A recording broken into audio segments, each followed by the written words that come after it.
High, কেমন আছেন আপনারা? বেশ অনেক দিন পর আজকে আবার একটা ভিডিও দিচ্ছি। যদিও মাঝে একটা বড় ভিডিও আপলোড করেছিলাম, যেটা আপনারা বেশিরভাগ মানুষই দেখেননি। ওই ভিডিওটা কুরুশ কাঁটা দিয়ে উল বোনা রিলেটেড, তাই যারা এই বিষয়ে ইন্টারেস্টেড একবার দেখে আসতে পারেন।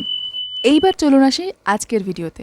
কমেন্ট সেকশন থেকে জানতে পারলাম রাখির আর খুব বেশি দিন দেরি নেই, তাই ভাবলাম এবারে রাখির সিরিজটা শুরু করেই ফেলি। প্রথম রাখিটা বানাচ্ছি একেবারে সহজ একটা রাখি, যেটা সবাই বানাতে পারবে। প্রথমে তো দেখতেই পেলেন সুতো দিয়ে কিভাবে ওই সার্কেলটা বানালাম। তারপরে একটা কাগজের সাথে সুতোটা আঠা অথবা স্ট্যাপলার দিয়ে আটকে বানিয়ে রাখা সুতোর চাকতিটাও আটকে নিলাম। এবারে মাঝের ডিজাইনটা আপনার মর্জি, তবে আমি এখানে নামের আদ্য অক্ষর লিখেছি।